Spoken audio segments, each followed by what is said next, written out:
అతి భారీ వర్షాల ముప్పు ఒకటి ఉంది. దీంతో చాలా పంటలు దెబ్బతింటున్నాయి. ఆ సహాయం సకాలంలో అందట్లేదు. ఇప్పుడు అన్నదాత సుఖీభవ కూడా కేంద్రం ఇచ్చినప్పుడే ఇవ్వాలి, వాళ్ళు 5,000 ఇస్తే మనం 500 కలిపి అన్న నిర్ణయం. కాబట్టి చంద్రబాబు కామెంట్స్ ఓకే, కానీ ఇంప్లిమెంట్ అవుతాయని చేయాలని మనం కోరుకోవాలి. సార్ తెలంగాణలో కాళ్ళు మొక్కే సంస్కృతి. సార్ తెలంగాణనే కాదు, ఐఏఎస్ ఐపీఎస్ల దుమారం చాలా తప్పకుండా ఇది మాట్లాడాలి వర్మ. 3 పరిణామాలు. ఒకటి, తెలంగాణ రాష్ట్ర ప్రధాన కార్యదర్శి ఈ మధ్య బాధ్యతలు తీసుకున్న రామకృష్ణరావు ఒక మెమో జారీ చేశారు. రెండోది, ఆంధ్రప్రదేశ్కు సంబంధించిన ఐఏఎస్ ఐపీఎస్లు రహస్య సమావేశం జరిపారు అని ఒక వార్త చక్కర్లు కొడుతూ ఉంది. మూడవది, అనేక మంది ఐఏఎస్లు ఐపీఎస్లు జైళ్ళకు వెళ్ళినటువంటి పరిస్థితి, కేసుల్లో వీళ్ళ పాత్ర ఏంటి. కొంతమంది పాత కేసులు రద్దయి కొత్త ప్రభుత్వంలో ఉత్సాహం, కొంతమంది కొత్త కేసుల్లో ఇరుక్కుంటున్నారు. సో ఐఏఎస్ ఐపీఎస్ల పరిస్థితి పెద్ద చర్చనీయాంశంగా, వివాదాస్పద అంశంగా మారింది. ఇందులో మనం ముందు పాజిటివ్గా ఈయన దాన్ని తీసుకుందాం. రామకృష్ణారావు ఇచ్చిన ఇది చాలా అవసరమైంది. ఎందుకు ఇచ్చారు అంటే, అమరాబాద్ మండలంలో రేవంత్ రెడ్డి పర్యటనకు వెళ్తే శరత్ అనే ఐఏఎస్ అధికారి ఆయనకు పాదాభివందనం, సాష్టాంగ నమస్కారం చేశారు. ఇది పెద్ద ఎంబరాసింగ్ సిచ్యువేషన్. అంతకుముందు కేసీఆర్ ఉన్నప్పుడు కూడా ఒక 2-3 కలెక్టర్లు అలా చేసేవాళ్ళు. సరే, ఆయన ఏదో తెలంగాణ ఉద్యమ నేపథ్యం, స్ఫూర్తి, అది ఇది అప్పుడున్న సెంటిమెంట్లు, వాటిలో విమర్శలు వచ్చినా అలా నడిచింది. కానీ ఇప్పుడు హఠాత్తుగా సభలో, రాజకీయ సభలో ఐఏఎస్ అధికారి కాళ్ళ మీద పడేసరికి ఈవెన్ ముఖ్యమంత్రి కూడా ఎంబరాస్ అయ్యారు కొంచెం అని అధికార వర్గాలు, రాజకీయ వర్గాలు కూడా చెప్తున్నాయి. దాంతో తప్పనిసరిగా ఇది ఒక మెమో ఇష్యూ చేస్తూ ఐఏఎస్ అధికారులు అనేవాళ్ళు ఆ డెకోరం మీరు పాటించండి. రూల్ 3.1 ఆఫ్ ఐఏఎస్ ఆఫీసర్స్ రూల్స్లో మీరు 3.1 ప్రకారం ఇంటిగ్రిటీ, హైయెస్ట్ ఇంటిగ్రిటీ, ఆ గౌరవాన్ని కాపాడాలి.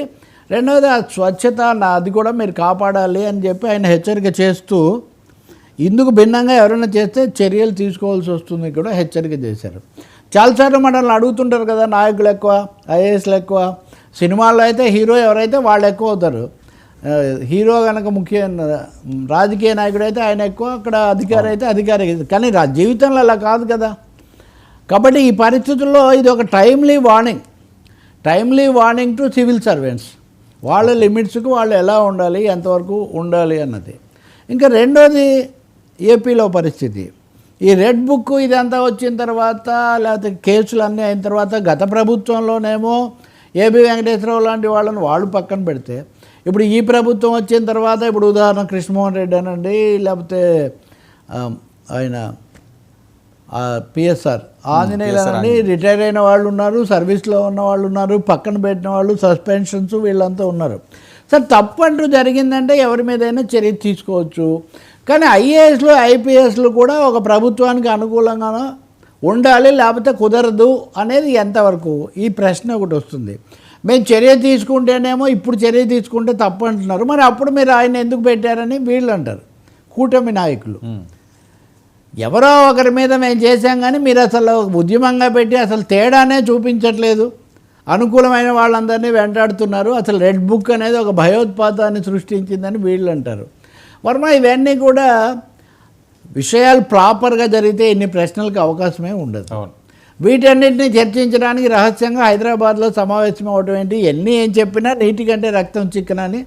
హైదరాబాద్తోనే నాయకులందరూ సంబంధాలు ఉంటాయి, నివాసాలు ఉంటాయి, సమావేశాలు ఉంటాయి, వేడుకలు ఉంటాయి. అతిపెద్ద సమస్య అని నేను అనను. కానీ నిజంగా మాజీ ప్రస్తుత ఐఏఎస్ అధికారులు కానీ, ఐపీఎస్ అధికారులు కానీ సమగ్రంగా ఈ విషయాన్ని ఆలోచించాల్సిన అవసరం ఉంది.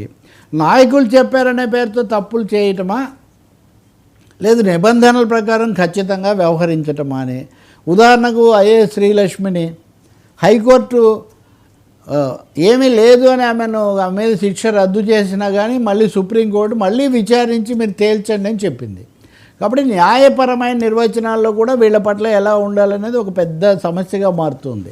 సో ఈ ఐఏఎస్ ఐపీఎస్లలో మొత్తానికి వాళ్ళ పరిస్థితి, వాళ్ళ గౌరవం, వాళ్ళ పట్ల ప్రజల యొక్క సద్భావన సన్నగిల్లుతున్నాయి, దిగజారుతున్నారు దృష్టిలో అనేటటువంటి అభిప్రాయం కూడా బలంగా పెరుగుతుంది. ఈ వీటన్నిటికీ కూడా తెలంగాణ సిఎస్ పంపించినటువంటి సర్కులర్ ఒకటి అద్దం పడుతుంది. అయితే దీన్ని కూడా ఇంకోటి చెప్తున్నారు రాజకీయ వర్గాలు, రేవంత్ రెడ్డి గారే ఈ విధమైన సూచన చేసిన మీదట పంపించారు అని కావచ్చు. అది ఏదైనా కానీ ప్రాపర్ బ్యాలెన్స్, సమతుల్యత ఉండాలి, సంయమనం కూడా ఉండాలి, తమ స్థానానికి తగిన గౌరవం అన్నది కూడా వాళ్ళు నిలబెట్టుకోవాల్సిన బాధ్యత వాళ్ళ మీద ఉంటుంది. మీరు పరిపాలనలో ప్రజలకు మేలు చేయడంలో భాగం కండి, కానీ వాళ్ళ యొక్క అవినీతిలోనో తప్పుల్లోనో భాగం కావాల్సినటువంటి అవసరం లేదు. ఒకటే మాట, ఐఏఎస్లు దాని మీద వాడు నోట్ రాశారా లేదా, ఇది సరికాదని వాళ్ళు రాశారా లేదా, చెప్పారా లేదా, బై ఆర్డర్ చేసామంటే అది వేరే విషయం.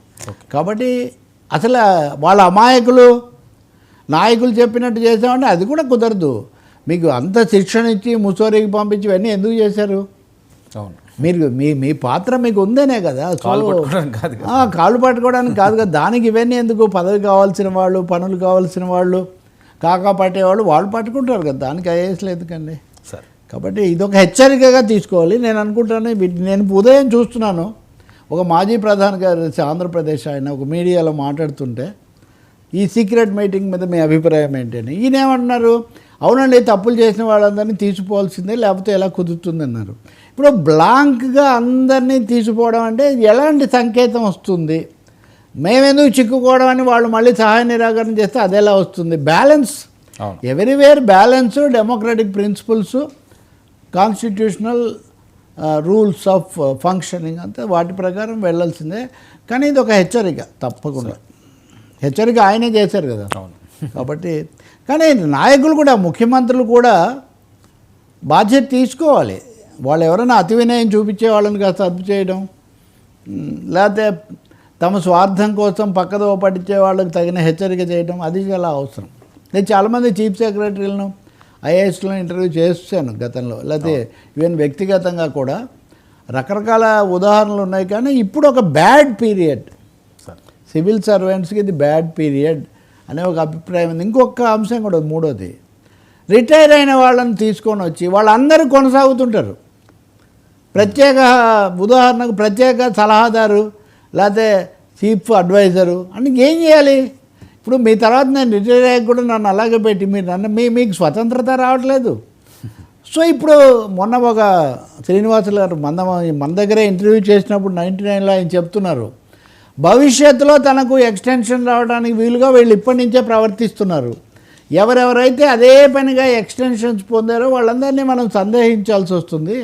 మొన్న పదవీ విరమణ చేసిన భారత ప్రధాన న్యాయమూర్తి జస్టిస్ సంజీవ్ ఖన్నా, నేను వేరే పదవి తీసుకోను దీని తర్వాత అని ఒక స్పష్టమైన ప్రకటన చేశాడు. ఇదివరకు జస్టిస్ చందు కూడా చేశారు. అలా ఉండాలి ఐఏఎస్లో కూడా. సరే, ఏంటి హైకోర్టు జడ్జి సంచలన ఆరోపణ